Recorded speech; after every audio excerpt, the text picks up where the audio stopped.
Louvado seja nosso Senhor Jesus Cristo, para sempre seja louvado. Rezemos juntos para que nós possamos mergulhar o nosso coração na palavra de Deus. Pelo sinal da Santa Cruz, livrai-nos Deus nosso Senhor dos nossos inimigos, em nome do Pai, do Filho e do Espírito Santo. Amém. Vinde, Espírito Santo, enchei os corações dos vossos fiéis e acendei neles o fogo do vosso amor. Enviai-nos, ó Pai, o vosso Espírito, e tudo será criado, e renovareis a face da terra. Oremos. Ó Deus, que instruíste os corações dos vossos fiéis com a luz do Espírito Santo, fazei que apreciemos retamente todas as coisas, segundo o mesmo Espírito, e gozemos sempre de sua consolação, por Cristo Senhor nosso. Amém. Capítulo 17 do livro do Êxodo vai dizer assim: segundo uma ordem do Senhor, toda a Assembleia dos Israelitas partiu por etapas do deserto de Sim. Acamparam em Rafidim, onde não havia água para o povo beber. E vieram então discutir com Moisés. Dá-nos água para beber, disseram eles. Moisés respondeu-lhes: por que procurais contendas comigo? Por que provocais o Senhor? Entretanto, o povo que ali estava, privado da água e devorado pela sede, murmurava contra Moisés. Por que nos fizeste sair do Egito para nos fazer morrer de sede com nossos filhinhos e nossos rebanhos? Então dirigiu Moisés esta prece ao Senhor: que farei a este povo? Mais um pouco e irão apedrejar-me. O Senhor respondeu a Moisés: passa diante do povo e leva contigo alguns dos anciãos de Israel. Toma na mão tua vara com que feriste o Nilo e vai. Eis que estarei ali diante de ti, sobre o rochedo do monte Horebe. Ferirás o rochedo e a água jorrará dele, assim o povo poderá beber. Isso fez Moisés em presença dos anciãos de Israel. Chamaram esse lugar Massa e Meriba, por causa da contenda que os israelitas tiveram com ele, e porque tinham provocado o Senhor, dizendo: onde o Senhor está ou não no meio de nós? Então a gente está aqui diante dessa situação do povo aqui com sede, né? Mais uma vez, e esse povo com sede aqui, vendo, olha, Moisés, nós vamos morrer aqui de sede, os nossos filhos vão morrer, os nossos rebanhos vão morrer.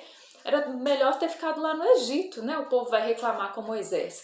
Mas então, Moisés vai diante do Senhor, né? Moisés que nos ensina tanto, né? Sempre que tem algum problema, né? Alguma situação, Moisés sempre vai consultar o Senhor, ele sempre vai apresentar as suas súplicas, as suas preces diante do Senhor, e ele foi fazer isso, né? E o Senhor responde para Moisés. E vai dizer então: passa diante do povo, leva contigo alguns anciãos, toma a tua vara na mão, eis que estarei ali diante de ti sobre o rochedo do monte Horebe. Sobre o rochedo do monte Horebe ferirás o rochedo e a água jorrará dele, assim o povo poderá beber.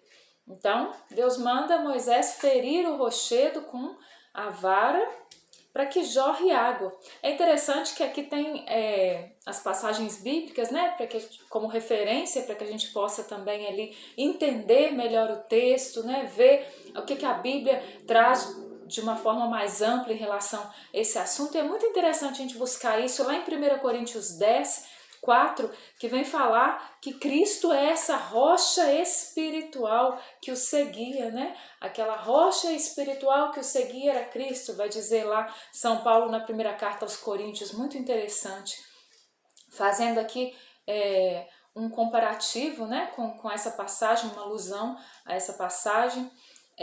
Também João 7,38, né, que vai dizer, aquela passagem que diz: aquele que tiver sede, venha a mim e beba, quando Jesus diz isso, né?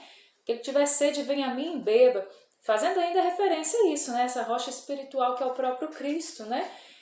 Quem crer em mim, como diz a Escritura, dos seus rios manarão do seu interior manarão rios de água viva, né? Jesus vai dizer nessa passagem. Também João 19:34, né? Onde vai dizer lá no final do Evangelho de São João, quando diz então que Jesus recebeu o golpe da lança, né? Após estar morto ali, e que do seu interior jorrou sangue e água, né? Então, quando vai dizer dessa rocha aqui que jorra água, essa rocha está fazendo já uma alusão a Cristo, né? Aquele que nos daria de beber, aquele que saciaria a nossa sede, né? Aquele ao qual nós devemos estar, né? Diante dele, aos pés dele, do qual nós devemos nos aproximar.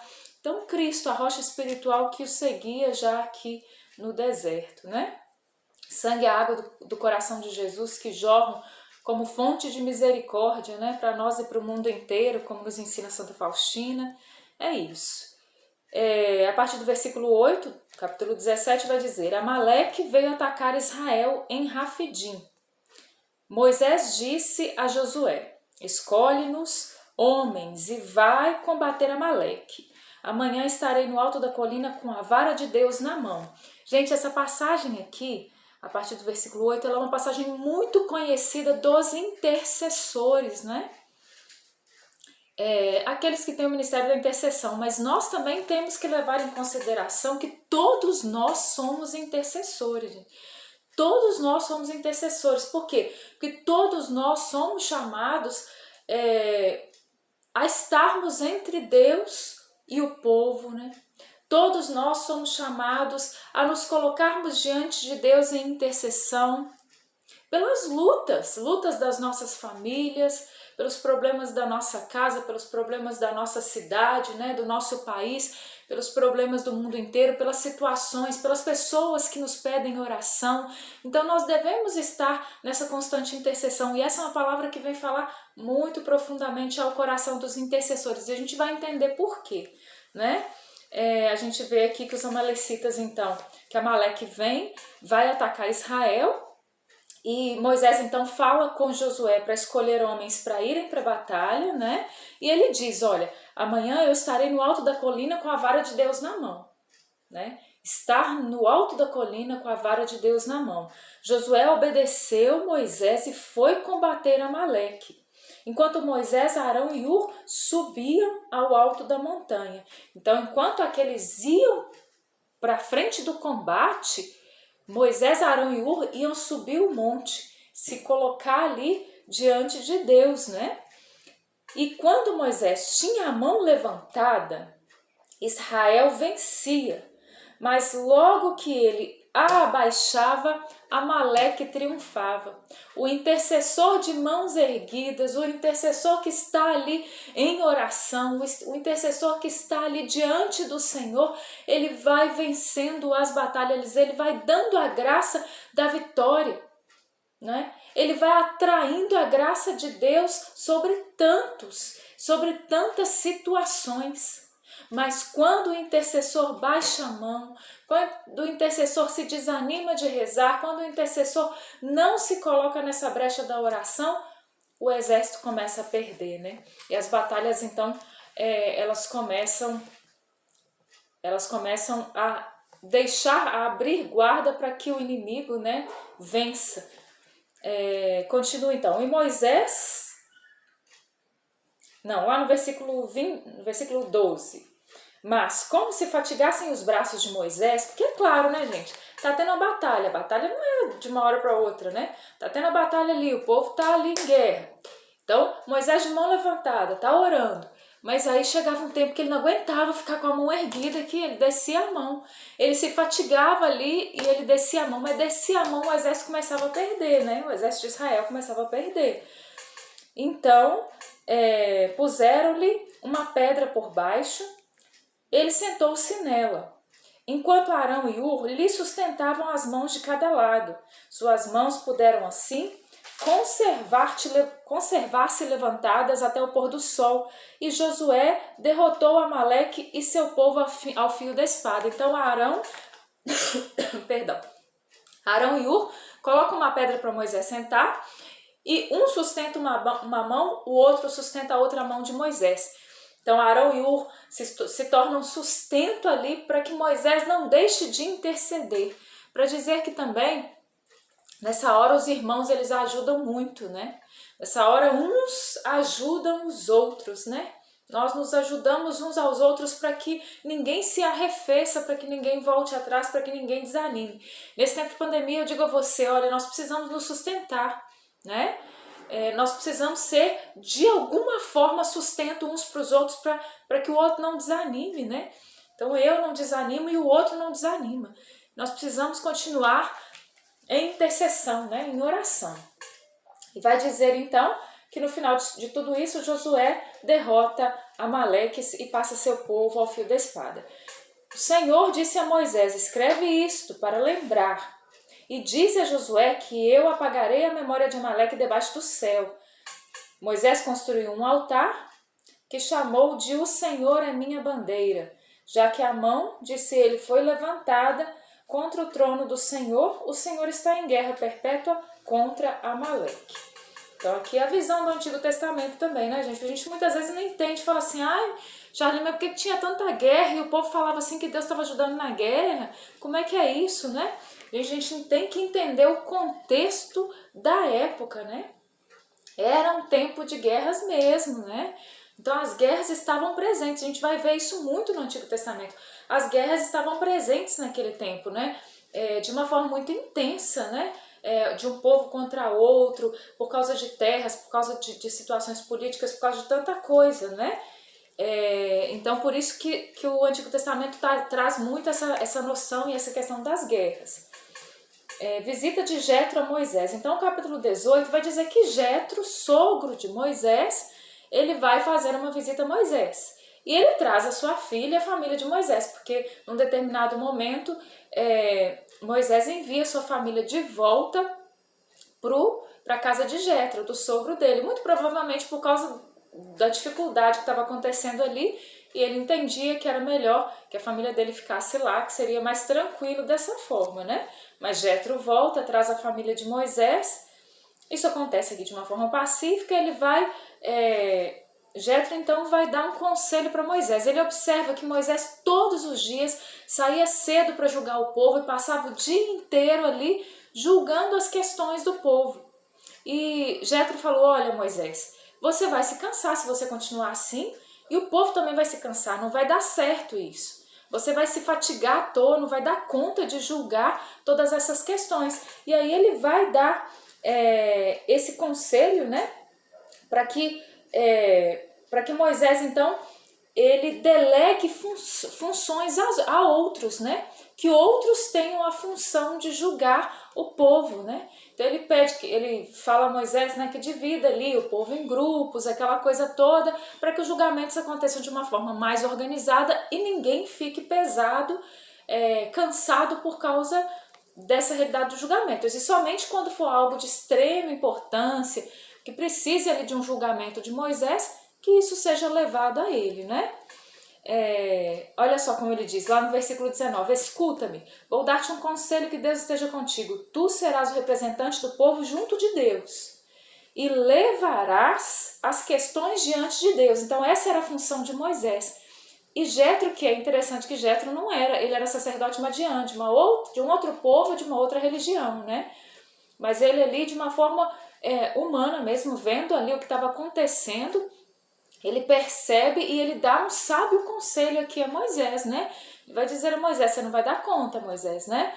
Mas ele diz que Deus esteja contigo. Tu serás o representante do povo junto de Deus. Olha, Moisés, Deus te chamou foi para isso.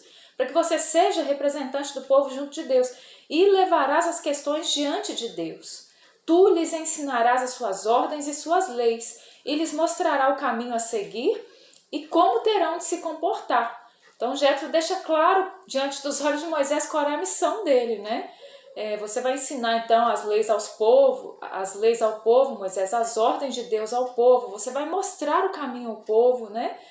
Mas escolherás do meio do povo homens prudentes, tementes a Deus, íntegros, desinteressados, e você vai colocar essas pessoas à frente do povo, né? Como chefes de 1000, chefes de 100, chefes de 50 e de dezenas, né? Também para a gente pensar quem é que tem que estar à frente das coisas, né, gente? Hoje em dia, às vezes, a gente vê assim, tem muita gente querendo tomar frente das coisas, até da igreja, né?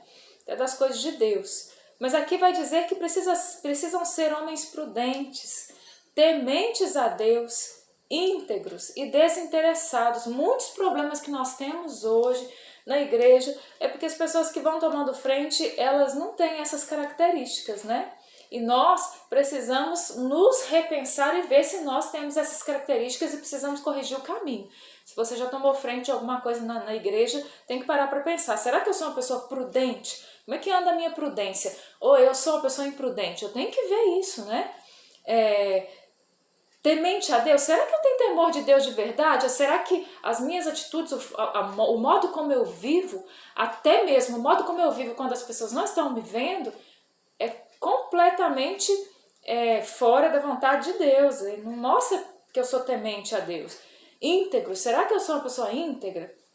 Né? Então vamos pensar nessas coisas. Desinteressado, será que eu sou uma pessoa que tem, por trás do que eu faço, existem interesses? Muitas vezes interesses meramente humanos, né? Por trás do que eu vivo, muitas vezes, até tomando frente das coisas da igreja, existe um orgulho, uma vontade de aparecer, ou uma vontade de ser visto, de ser aplaudido, né? Gente, nós precisamos pensar nisso. E quando nós vamos, às vezes ali dentro de uma realidade, né, uma eleição dentro da igreja, de alguma pastoral, algum movimento, quando a gente vai escolher alguém para estar à frente, a gente tem que pensar nisso com uma forma mais séria. A gente muitas vezes brinca muito, né, com as coisas de Deus. E aí o sogro de Moisés continua, eles julgarão o povo todo o tempo e levarão a ti as causas importantes, né, como eu havia dito. E assim eles aliviarão a tua carga, levando-a consigo. Então, às vezes, também para a gente pensar que não adianta a gente querer levar toda a carga sozinho, né? Às vezes a gente assume uma responsabilidade, a gente quer fazer tudo sozinho. E a gente quer fazer tudo do nosso jeito. E muitas vezes Deus diz assim, olha, não, que não seja assim, né? Você vai fazer as coisas, mas não tenta fazer as coisas só do seu jeito, não, né? Pede ajuda das outras pessoas, né? Tem tanta gente com dons específicos que podem nos dar tanto apoio na nossa missão, né? Então não vamos levar a nossa missão sozinhos, não. Vamos levar a nossa missão com os irmãos, porque os irmãos ajudam muito. E vamos também ser suporte para os outros na missão deles, né? Nós vamos ter então essa mútua colaboração que é tão importante. E vai dizer a palavra que Moisés, ele escuta esse conselho do seu sogro e ele faz conforme o sogro disse mesmo. Ele coloca ali os chefes de 1000, de 100, de 50, de dezenas, né, para que julgassem o povo. E aí depois Moisés despede-se de seu sogro e o sogro volta para sua terra, né? Então, diante do sogro de Moisés também aqui, a gente pode pensar nos conselhos, né? Conselho das pessoas mais velhas, pessoas mais experientes, né? Conselhos daquelas pessoas que caminham há mais tempo na igreja, que caminham há mais tempo ali dentro da nossa pastoral, do nosso movimento, né? Muitas vezes a gente corre muito atrás só de novidades, mas a gente precisa ter humildade para escutar aqueles que têm mais experiência do que nós, né? Então isso é humildade, isso é bom. A gente precisa saber escutar muitas vezes aqueles que estão à frente do povo, né? Os nossos bispos, o Papa, né? Os nossos padres, também os irmãos que caminham conosco. Saber escutar é uma virtude muito importante, né? Para que nós possamos crescer como pessoas, para que nós possamos crescer também na vontade de Deus, né? Peçamos então a intercessão de Nossa Senhora para que toda essa palavra ela possa cair no nosso coração e produzir frutos que amadureçam e que nos levem para um caminho que seja um caminho seguro, né? O caminho de Deus, para as coisas de Deus realmente. Ave Maria, cheia de graça, o Senhor é convosco. Bendita sois vós entre as mulheres e bendito é o fruto do vosso ventre, Jesus. Santa Maria, Mãe de Deus, rogai por nós, pecadores, agora e na hora da nossa morte. Amém. Glórias ao Pai, ao Filho e ao Espírito Santo, como era no princípio, agora e sempre. Amém. Louvado seja nosso Senhor Jesus Cristo, para sempre seja louvado. Em nome do Pai, do Filho e do Espírito Santo. Amém.